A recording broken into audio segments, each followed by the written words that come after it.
Welcome again to today's episode of The Voice of the African Youths. My name is Glory. Tell us what's your name, where are you connecting from, and what do you do? My name is Francis Otupute. Okay, I'm a journalist. My name is Comrade Chijioke Emmanuel. I am a digital marketer and a content creator. I'm from Enugu State, Nigeria. unemployment in Africa, of course, among the youths. Are the youth the cause? Part two. We started part one yesterday, so we want people to speak. Remember, the whole essence of this is to is we are tilting towards solutions, right? So we want to know what exactly the youth, the Africans have to say about this. Because we're frankly below. I'm from Enugu South. One of the things that I found out is that the youths want to quick fix. They don't want to go to school, they don't want to work, and they want to arrive. It's not workable. Mr. Imo Ekwere. I'm from Akwa Ibom State, Nigeria. The issue about youth unemployment, like I said yesterday, is not really laid upon the youth. Now, today I want to point out parental influence on the choice. I remember one of our sisters in Nobasi made mention of choice. Parents seem to choose areas of specialization for their kids, and they go into areas that are not relevant and areas that will very soon become non-relevant, because we see that we have AI, we have robotic sciences now, and people will not be much in industry, so youth will continue to be unemployed. But if they develop technology, I think there will be much development in that sector. I'm Emmanuel Chinoso from Abia State. I have two answers there. Yes, they are the cause, and the other one is no. The answer to the no is the one to the no is that the cause is from the government, is from our leaders, the federal government. Why would they allow the old to lead the youth? The old don't have to lead the youth. Those ones, they are not even graduate. I don't know what they are leading there. And the other one is that those ones, the youth, the reason that they are the cause is that they are not, if their parents send them to school, they will leave the school and do something else. What their parents was not expecting from them. And some of them, they will send them to learn work or to learn a skill. They will leave the work and join court. That is my answer to the question. Is that Chijoke? Youth unemployment in Africa is caused by different combinations, because it's not number one. We'll talk about weak economic structure in Africa. We'll talk about poor governance. We'll talk about underfunded education and limited opportunities for entrepreneur. You see, all these things are the bedrock of youth unemployment in Africa, and tackling it requires strategic investments in education, infrastructure, entrepreneurship, and youth empowerment program. So there are so many.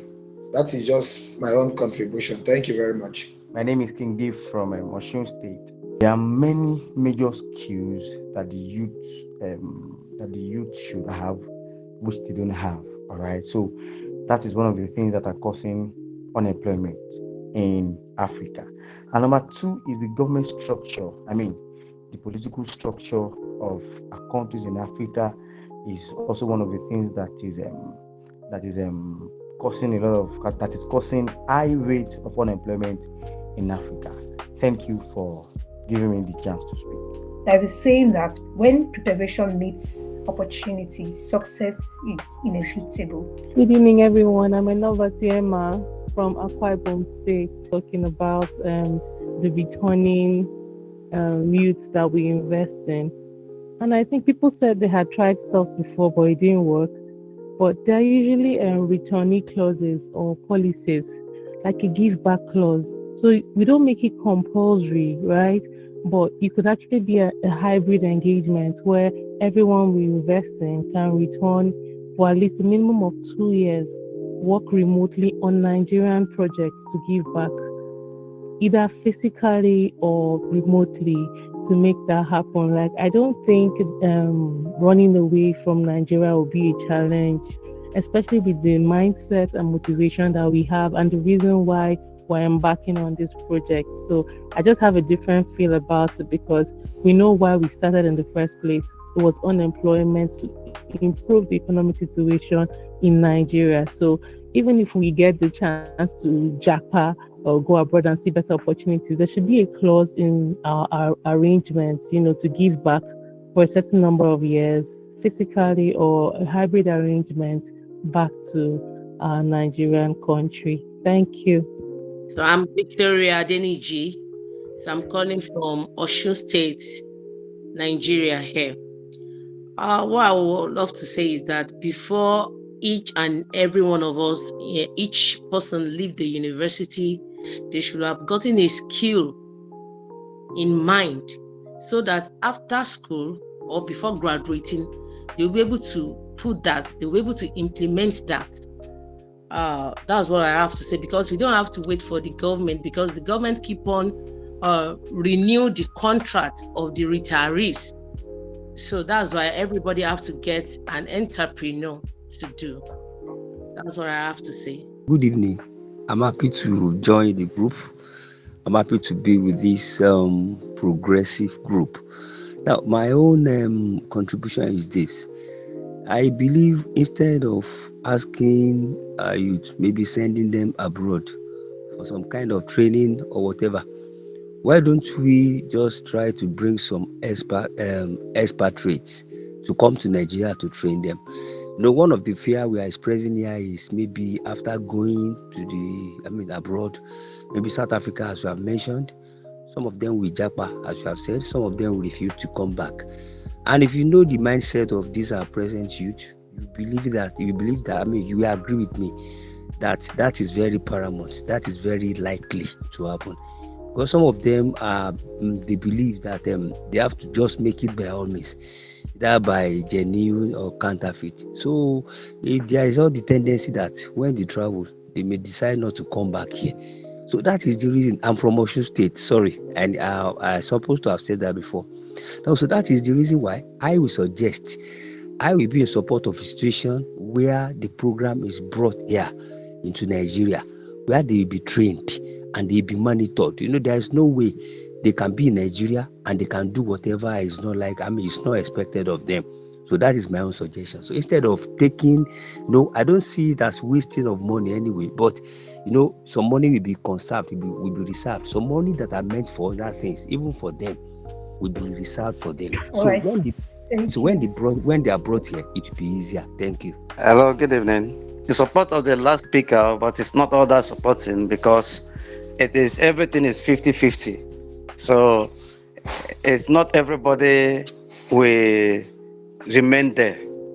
And whenever they will tell them to come to Nigeria or to Africa to just bring the equipment to do, not everything will be set up immediately. So we still buy the idea that some of them will still go. The one that they will bring to just come and train in Nigeria will come and train. But only that there will be a bond to be signed while people are moving out. It will help us a lot, because not everything that we just come and set up industry now and start up immediately. Mr. Michael from Kaduna State, Coordinator 2. Well-articulated point from that man from Ekiti, but I am of the opinion that if you are bringing expertise to come down here to train more people, which is reasonable, looking on the other side or the flip of the coin, you will discover that those machineries, those settings out there will not be here for us to get the best, which has been the bane of our development in this country, Nigeria, because of our colonial masters. The kind of education they set up here was only for white collar job. There is nothing to challenge your brain, to be creative, to think outside the box, which is what Madam Ifoma is trying to support now.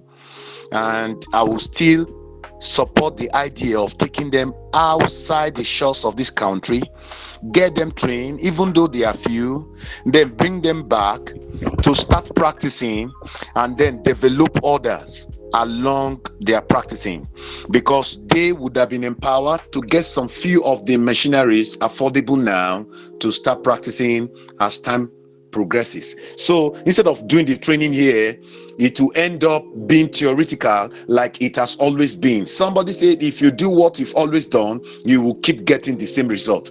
So we are looking for better results. Then they should be taken abroad where those machineries, technologies are well on ground to aid their understanding, their assimilation, and then give them the impetus to do it on their own when they come back to the shores of this country.